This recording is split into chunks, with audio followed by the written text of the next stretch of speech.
Hola, bienvenidas a Las Hijas de Clio, un proyecto donde nos gusta hablar de historia, de literatura y de creación femenina. En esta ocasión vamos a tener nuestro siguiente episodio del podcast, en el que tenemos como invitada a la historiadora Lucía Veraldi, a quien apreciamos muchísimo y a quien teníamos ya muchas ganas de que estuviera acá con nosotras.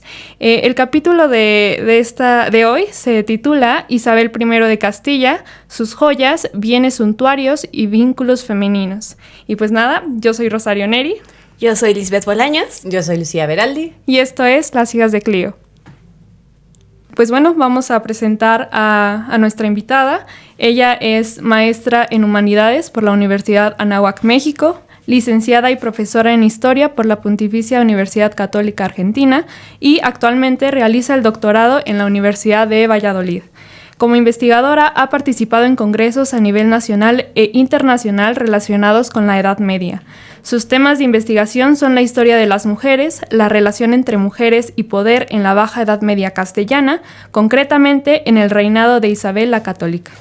También ha desarrollado investigaciones sobre la función política de los bienes de lujo y el vestido en la corte de Isabel.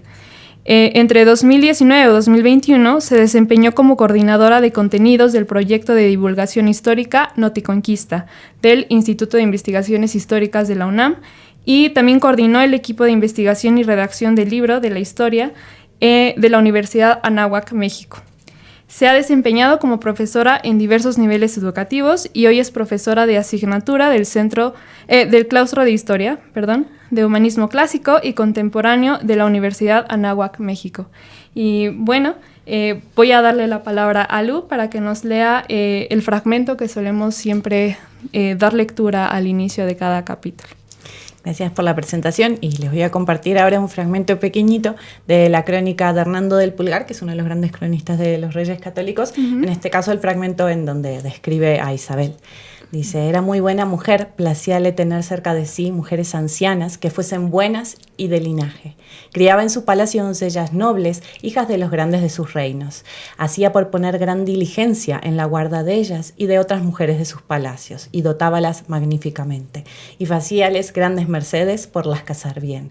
Era mujer muy ceremoniosa en los vestidos y arreos, en sus estados y asientos, en el servicio de su persona. No se lee de ningún rey de los pasados que tan grandes hombres tuviese por oficiales. Wow, muchísimas gracias, Lu. Está muy, muy bella la cita y creo que ya nos empieza a dar idea de quién era este personajazo de quien vamos a estar platicando. Entonces, realmente lo primero que queremos preguntar y que seguro muchas personas quieren saber aquí es ¿quién es Isabel de Castilla? Esta figura que muchas veces nos enseñan en la escuela, ¿no? Así apenas estamos en el kinder, en la primaria, y ya medio empezamos a saber quién es ella y su rol tan relevante en la historia. Bueno, para mí es un personaje muy especial, para mí personalmente, y me ha fascinado siempre desde que empecé a estudiar historia. De hecho, yo creo que al final terminé estudiando historia gracias a ella, que la descubrí en un viaje. Y de hecho tampoco entré necesariamente por ella y tiene que ver un poco con cómo se ha ido presentando este personaje, ¿no? Siempre ha ido en conjunto con su marido, con Fernando, los famosos Reyes Católicos. Uh-huh. Pero claro, nadie se paraba a pensar que en realidad la reina de Castilla, del reino de la península, era ella, ¿no? Claro. Fernando, rey de Aragón, ella reina consorte en Aragón, el rey consorte en Castilla, claro. Nadie lo dice, pero que la reina era ella. Entonces uno entra primero por los Reyes Católicos, claro. Un reinado que aparte, llama muchísimo la atención. Como bien decís, nosotros desde pequeños, Isabel forma parte de nuestro imaginario, claro. Porque le regaló las joyas a Colón para llegar a América, claro. Otro de los grandes mitos que hay en torno de ella, y a partir de ahí, empezar a indagar, a ver, a conocerla, a encontrarla ella como reina, con sus matices, hasta llegar a Isabel I, no decir, yo no me dedico a los Reyes Católicos, yo trabajo Isabel I de Castilla. Claro, porque me recuerda mucho esto que dices a una frase por ahí famosa en alguna serie que se llama Isabel la Católica, pero que se llama Isabel, pero ella decía, y quien manda en Castilla soy yo, ¿no? Totalmente. Y creo que en esa frase se resume un montón su figura política y su injerencia, ¿no? Totalmente. Que tiene. Y también te queremos preguntar, ¿no es lo mismo hablar de Isabel de Castilla, justo la que nos enseñan en la primaria, que la que tú estás estudiando, que a lo mejor hace 50 años estaba pasando, ¿no? Y se estaba estudiando. Entonces, ¿cómo se ha representado en distintos momentos históricos a esta figura tan icónica? Bueno, lo cierto es que es una figura que a lo largo de la historia ha llamado muchísimo la atención. Cuando en su día para mi tesis de licenciatura yo tuve que empezar a hacer toda la recopilatoria sobre Isabel, me tuve que incluso retrotraer a sus cronistas. O sea, ha sido objeto de estudio desde su tiempo hasta el nuestro. Por lo tanto, creo que ahí radica su riqueza, su contenido, o sea, que va más allá de todo lo que se ha construido en torno de ella, ¿no? En ese sentido. Los cronistas siempre sitúan en ella, en su reinado, o a veces en el conjunto, hay que decirlo, en el conjunto de Fernando y ella, en esos famosos reyes católicos, un poco esa piedra angular de la España moderna, que eso hay que matizarlo muchísimo. Claro. Y después, claro, en el 19... como ocurre con todo el romanticismo, se vuelve mucho a la figura de Isabel, a la figura de los reyes católicos como ese momento fundacional de ese Estado moderno y demás. Y después lo que ocurre durante el siglo XX y muy de la mano del franquismo es que sale a relucir su condición de católica, ¿no? Entonces el franquismo hace un uso importante. Rápidamente, para quienes nos están escuchando, o sea, si nos puedes abordar un poquito más qué es esto del franquismo y por qué retoman su figura. Claro, por supuesto. Bueno, España, después, en torno a la década de los 30, del 36 al 39, si no lo recuerdo mal, sufre uno de los episodios más complejos de su historia, que es la famosa Guerra Civil Española, que va a enfrentar a los dos bandos, los republicanos y los nacionales. Ese conflicto termina con el gobierno de Francisco Franco, que de hecho en torno a Franco hay muchísima literatura, muchísima historia, muchísima historiografía, muchísimos debates, y es un debate abierto actualmente en España, todavía muy, muy, muy latente, complejísimo, que va a gobernar desde el año 39 hasta el 75, hasta que se inicie todo el proceso de la transición hacia la democracia y la España que políticamente conocemos ahora, con sus matices. Claro. El gobierno de Franco es un gobierno muy extenso, porque son 40 años de historia, con unas características muy, muy específicas del gobierno de Franco, y alineados a unos valores muy particulares, nacionalistas, católicos, pero muy conservadores, de derecha y demás. Van a hacer uso de la figura de Isabel, pero claro, en esa condición magnánima, ¿no?, de la católica. Claro. Entonces, durante muchos años también la figura de Isabel estuvo muy matizada, muy mediada por esa concepción histórica en torno de su persona. Y va a ser después del franquismo, en torno a los años 80, más o menos, finales de los 70-80, en donde se empiece a recuperar su figura, pero desde la ciencia histórica, es decir, volviendo a los documentos, volviendo al archivo, recopilando todo su reinado, pero con fundamentos, digamos, históricos. Y a partir del 2004, que se celebra el 5º centenario de su muerte, ya muere en el 1504, a partir del 2004, se produce como una suerte de renovación de los estudios en torno a Isabel. Entonces aparecen los conceptos de la representación del poder, los vínculos femeninos, la historia de las mujeres, nace el concepto de regionalidad, los debates si se pueden aplicar o no a todas las reinas, concretamente Isabel, y se empieza a diversificar el estudio sobre Isabel. Y además, sumado a eso, todas las manifestaciones más populares, ¿no? La serie, algunas novelas que surgen, es decir, todo un imaginario. Y de hecho, Isabel tiene abierta, que es un poco dudosa, pero ahí está, una causa de santificación.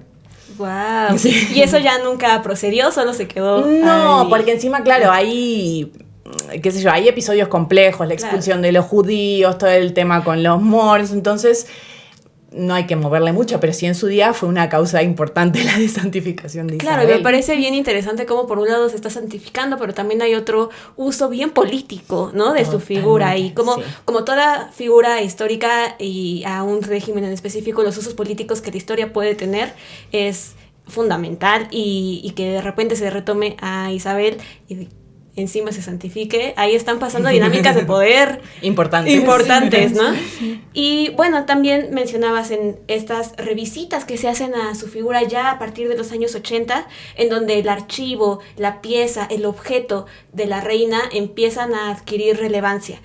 Y bueno, también nos platicabas hace un rato que estábamos charlando, y hace unas semanas, que tu tesis la habías dedicado a los objetos que estaban rodeando a la reina. Uh-huh. Y pues sí, es una pregunta que a lo mejor parte de un imaginario, igual cuando somos pequeños, el de qué se rodea un rey y una reina, de joyas y de la corona. O cómo se viste, ¿no? Cómo se viste, ¿no?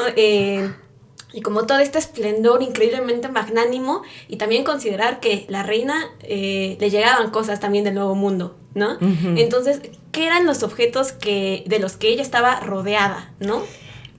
Es un universo en sí mismo, claro, maravilloso, y que aparte se puede reconstruir desde diferentes espacios, ¿no? Uh-huh. Uno, por ejemplo, es lo que queda iconográfico. Hay una imagen hermosa de un cancionero de Pedro Marcuello, que está ella con 2 damas, y es Pedro Marcuello, que es el que escribe el cancionero, cediéndole un poco el cancionero como una forma de donación, y la representación de sus vestidos, de sus joyas, de sus arreos, como dice Hernando del Pulgar, es bellísima, de ella y de sus damas, ¿no? Eso es maravilloso. Las otras representaciones que hay de ella, el retrato de Juan de Flandes, es a veces un poco contradictorio, porque siempre se ha planteado, se ha mostrado a Isabel como una reina muy despojada, ¿no? Muy austera, con esa cofia, vistiendo de negro y demás, pero es todo lo contrario. Era una mujer que estaba muy a la vanguardia, muy a la moda, que le importaba la imagen, porque entendía también la importancia de la imagen a la hora de gobernar. Claro. Y por lo tanto, los bienes que la rodean son tan variados y tan variopintos como todos los bienes que nos rodean a nosotros en nuestra vida real. Es decir, tenemos todo lo que implica la regalia, las joyas, ¿no? Toda esa parte más del lujo y del poder y de la exhibición del poder. Sus vestidos, pero también tenemos el brasero. Me acuerdo lo que tardé en leerlo, en transcribirlo, las esteras de esparto vedijudas. Y yo digo, ¿para qué sirve una estera de parto vedijuda? Claro, los castillos son sumamente fríos, entonces para hacerlos más agradables, más calientitos, más acogedores, se ponían en los pisos estas esteras de esparto vedijudas que luego se cubrían. Una estera es como una especie de alfombra de esparto, o sea, trenzadita, como si fuera como de yute, no sé, muy bien. O sea, como da intención de dar calor o algo. Claro, como si uno pusiera como una alfombrita debajo de la alfombra, ¿no? Después eso se revestía y ahí tenías cómo se planteaba el espacio. Obviamente aparecen sus joyas, sus vestidos, y también otra cosa maravillosa que me llamó muchísimo la atención, la importancia de cómo conservar los bienes. Entonces, muchas veces cuando ahora hablaremos luego un poco de los documentos que consulté, eran más importantes las cajas que contenían los bienes que los bienes que estaban dentro de las cajas, ¿no? Dicen, una caja con tal y cual, tal característica contiene 2 collares. Y como, bueno, ¿y el collar qué característica tenía, no? La mera joya. Claro, ¿no? La mera joya. No, le importaba la caja. Le fascinaba la caja, que era de color tal, que era de piel, que estaba forrada en tal, y que además traía otro tipo de tela para cubrirla por encima, para que no se dañara en lo que se trasladaba hacia otro espacio.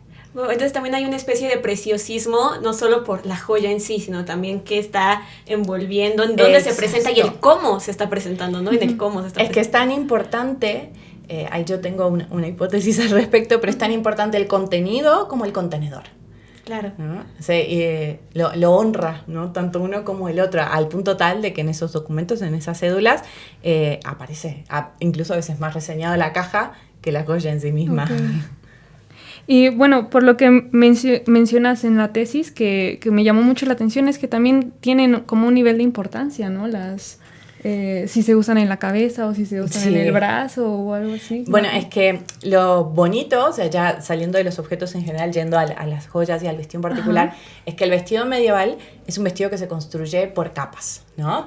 Okay. En esas capas que van desde lo que hoy denominaríamos ropa interior, ¿no? O sea, las camisas, las enaguas, o sea, las ropas interiores literalmente, luego las ropas exteriores, que son, claro, las que van adornando, las que van ennobleciendo a la figura que las porta, Y si lo pensamos desde esa perspectiva, la joya es la última capa del vestido. Ok, sí. ¿No? Entonces, no es como hoy en día, bueno, la joyería no, porque es un arte en sí mismo, la orfebrería y demás, pero no es un complemento, ¿no? No es que como uno entra hoy a la página de Zara o de Mango y lo encuentra en el área de complementos. No, es la última capa del vestido. Okay. Entonces, esas joyas tienen una jerarquía marcadas también por el lugar que ocupan en el cuerpo. Y esa jerarquía es descendente. Es decir, empieza en la cabeza y termina en la cintura. Ah, okay. Las más importantes son las que van en la cabeza, las coronas, las diademas, las tiaras, las trenzadas, luego las de cuello, ¿sí? Cuello y aparte son como pectorales, implica todo, manos, o sea, pulseras, ajorcas, que es lo que usan ellas, el término que se usa en los documentos, anillos y por último cinturones. Y veo que eso también tiene alguna relación muy estrecha con la historia del cuerpo, ¿no? O sea, quizá valdría la pena pensarlo así. La cabeza, o sea, y la cabeza del Estado, la cabeza de la reina, que es esta figura tan importante, obviamente la joya, ¿no? Que predomina y más importante va a estar ahí, ¿no? Entonces, finalmente, como estos objetos tienen una relación íntima con el cuerpo y con la jerarquía, ¿no? Del cuerpo. Totalmente. Y además cómo también ha cambiado, ¿no? Hoy, si nosotros por ahí pensamos en una dignidad, no sé quién sea, un obispo, un rey, se habla siempre de la sortija, ¿no? Y hay como, incluso es tan importante que en nuestros usos cotidianos, para comprometerse con una persona, uno da una sortija, un anillo, sí, ¿no? El anillo de compromiso y demás. Pero eso ha ido cambiando con el tiempo, porque en realidad la connotación era otra, ¿no? Se empezaba desde arriba, las coronas, y se iba bajando hasta lo que se llamaban las joyas de ceñir, que eran los cinturones. Entonces es muy bonito porque uno va viendo también cómo en función de eso el propio cuerpo se va resignificando. Claro. Y va adoptando otras significaciones, ¿no? Sí. Otras simbologías. Ay, pues qué bonito tema. Y más porque pues cosas como tan pequeñitas o como que están, de que tú dices, bueno, son como tú dices, accesorios o están en las páginas sí, de como complemento al vestido, pues también tienen como un significado político detrás, ¿no? Y bueno, otra cosa que mencionas en tu tesis que me llamó mucho la atención es que esta circulación de bienes suntuarios como que la hacen también personas específicas, ¿no? En la corte de Isabel. Y muchas de estas personas eran mujeres. Entonces, bueno, si nos podrías explicar un poquito más sobre esta dinámica de las mujeres, porque igual mencionas algo que me llama la atención de que Alfonso X define a la casa de la reina como un espacio femenino, porque ahí se hallaban estas damas cercanas a la reina.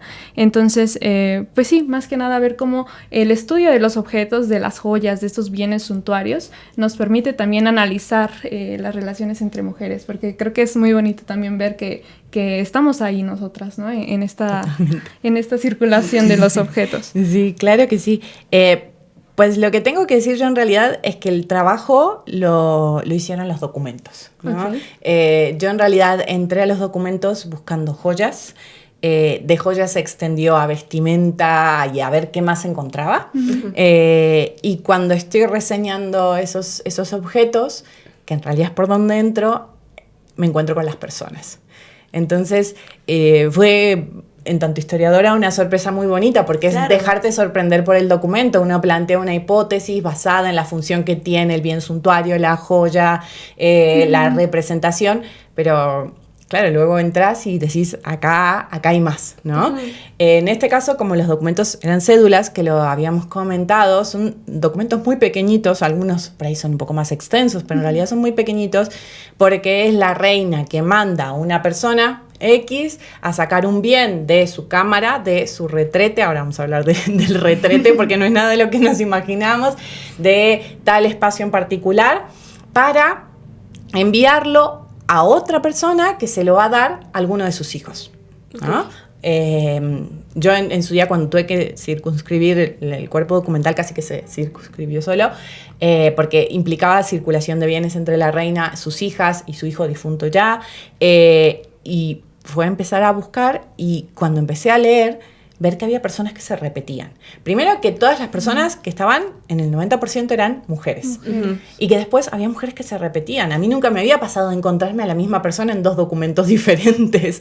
Entonces, uno dice, acá hay algo más, claro, ¿no? Y cuando encima empezás a buscar, te encontrás con esas mujeres que luego empezás a leer, que estaban, que eventualmente han sido quizás no trabajadas en profundidad, pero sí reseñadas, sobre todo en estos estudios en torno a la Casa de la Reina y las mujeres de la corte y demás, que sí, uno tiene, sobre todo, por ejemplo, en los documentos de cuentas, ¿no?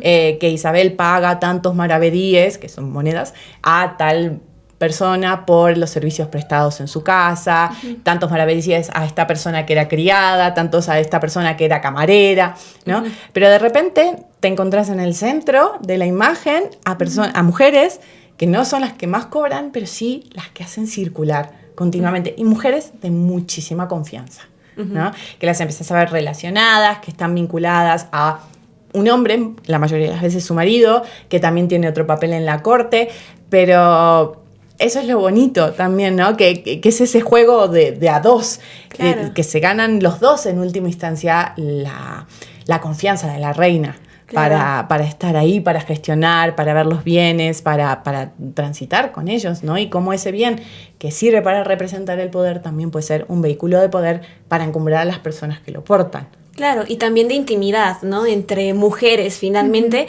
y lo podemos ver en términos un tanto más simples. Estamos hablando de las amigas de la reina, ¿no? Con quien se intercambiaban objetos, su cosa favorita, y mira, amiga, lo que tengo, o que entran a espacios, ¿no? A espacios más íntimos, como ese del retrete. Exacto. ¿No? Cuando yo me encontré por primera vez con el retrete, digo, ¿qué es esto, no? Entonces uno va, busca en el diccionario histórico, en el tesoro de la lengua y tal, hasta que, bueno, doy, después de muchas, con el significado del retrete, que era el espacio más íntimo de la reina, era un espacio para orar, a veces para comer, para leer, que a veces compartía con sus hijos. Entonces, claro, todos esos objetos que iban y venían de la casa de la reina, o sea, fuera y dentro del retrete, evidenciaban una intimidad, al punto tal de que les contaba el otro día que hay una perla de América en el retrete, que está ahí, que llega, que estaba reseñada en una cédula. Okay. Entonces, en ese imaginario que hablábamos al principio de esa Isabel que le da las joyas a Colón para llegar a América, ¿no? Eventualmente, cuando ella se entera de ese descubrimiento y le traen como signo de ese descubrimiento la perla, ella lo atesora como un elemento que representa una parte importante del reino, porque al final América había sido conquistado para Castilla. Claro. Rápidamente, entonces, para dejar las cosas claras a todos aquellos que nos escuchan, retrete en el siglo XVI, que era un salón súper íntimo y personal. Sí, para esas tareas, digamos, que están vinculadas más como al placer, a la devoción, a la intimidad. Claro, se tomaba sus 5 minutos. Exactamente. Con su mejor amiga y con su perla de América. Y, por ejemplo, ahí podía estar con otras personas. Sí, sí, a veces estaban los hijos. Bueno, está la persona que es la su guardiana del retrete, es Violante de Albión, quien es la encargada de llevar y traer los bienes del retrete.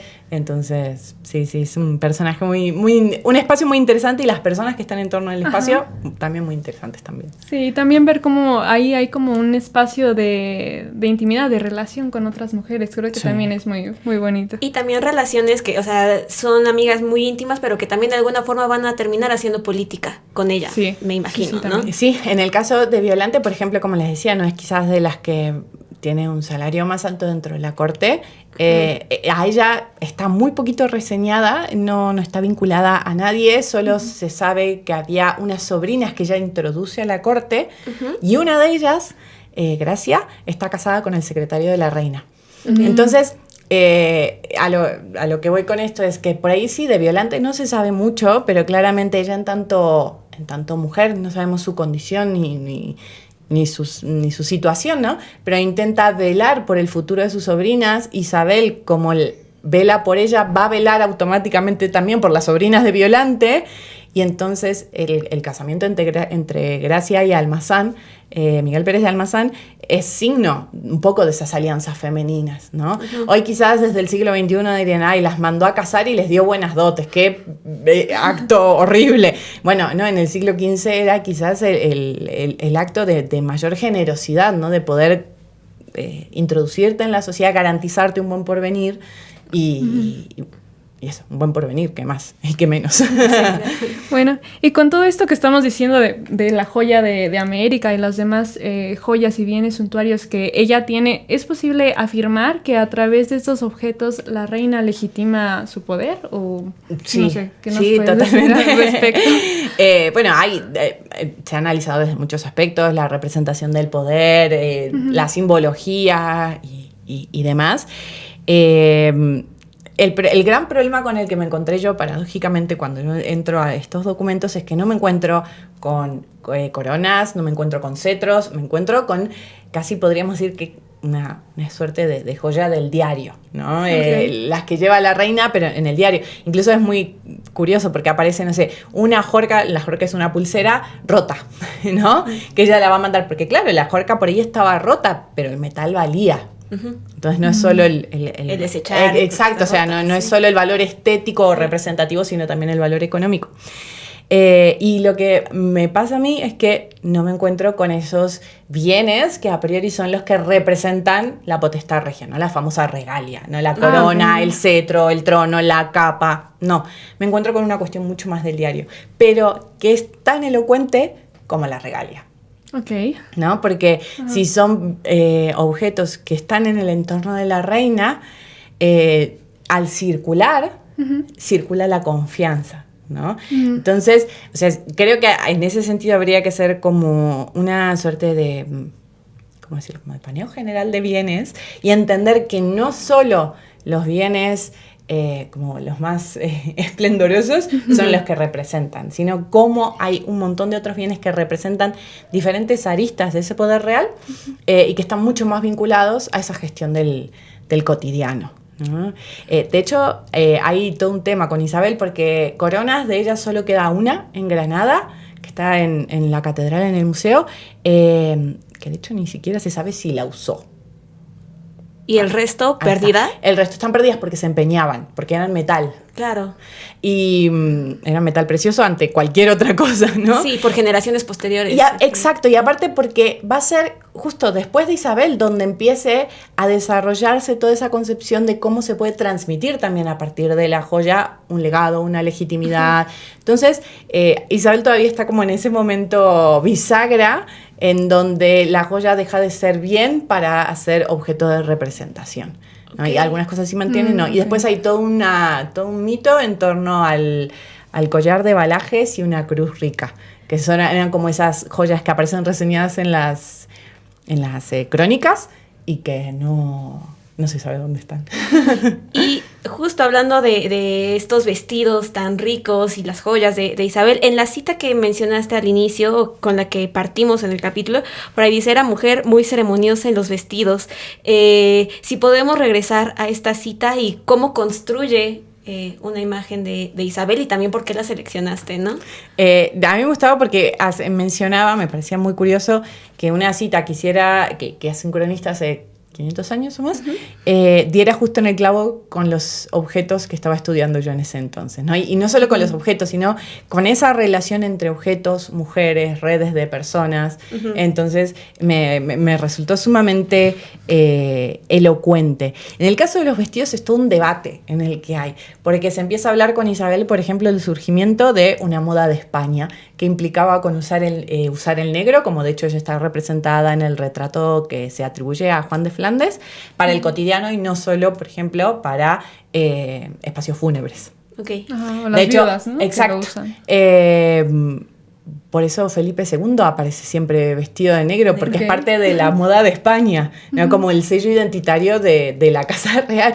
Y porque eso a nivel del estudio de la moda, de los bienes suntuarios y demás, lo que ocurre es que justo en el 15, esto lo estudia muy bien Lipovetsky, se produce como una suerte de cruce entre la moda y los bienes suntuarios, y cómo la moda se puede transformar en un bien de lujo. Okay. Y eso va a estar también ligado a toda una serie de debates y de leyes que se van a promover, las leyes suntuarias, en donde, ¿qué es lo que ocurre? O sea, lo que implica la moda es modificar de manera continua, ¿no? Lo que hoy en día llamamos las tendencias y que tenemos 4 temporadas al año. Bueno, es el ritmo vertiginoso de cambio en las formas de vestir, ¿no? Eso es lo que así define Lipovetsky la moda. Y en el caso concreto, para este entonces, implicaba con toda la serie de cambios que se podían dar en el vestido, lo cual implicaba recortar las telas que se utilizaban para hacer los vestidos. Si la pieza de tela se recorta para hacer un listón, para hacer un corte, para hacer una manga, para decorar otra tela, la tela como tal pierde su valor, porque no es lo mismo una pieza completa que un trazo que se recorta, ¿no? Entonces, claro, ahí hay un gran debate sobre si la tela es o no bien suntuario, bien de lujo, bien representativo, un poco lo que decíamos hasta hace un momento, ¿no? La corona es metal, pero representa a la reina, entonces ¿la empeñamos? O no la quedamos. O no la quedamos, ¿no? Y pasa eso un poco con la moda, que en ese momento hay como una suerte de efervescencia de tendencias, sí. Pero existía un gran tabú sobre si aplicarlas o no, porque implicaba malgastar los recursos del reino. Claro. Entonces surgen las leyes suntuarias que cuestionan este uso de la moda. Sí, y ya para ir cerrando un poco, de nuevo, regreso a esta cita y a tus intereses personales también, desde dónde te atañe Isabel de Castilla y sí, porque finalmente los historiadores aquí siempre alguna motivación personal debemos de tener para clavar 5 años de investigación en algo, ¿no? Entonces, ¿desde dónde está esa espinita personal por esta figura tan icónica y relevante en la historia del mundo?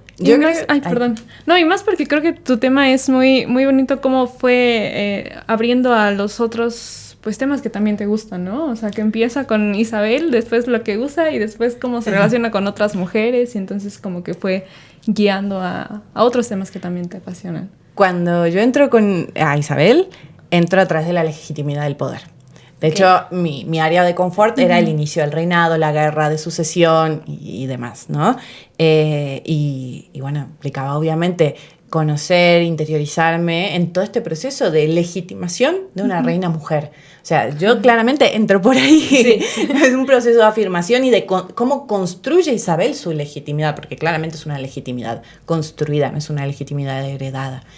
Y este cambio que hago circunstancialmente, porque ahora he vuelto a sus inicios, pero ahora hago formas de mediación femenina, tiene que ver justo con quizás estudiar a través de la historia otros ámbitos vinculados a la condición femenina, ¿no? Cómo se construye esa imagen, cómo se relaciona una misma con su cuerpo, claro. Qué es lo que transmite.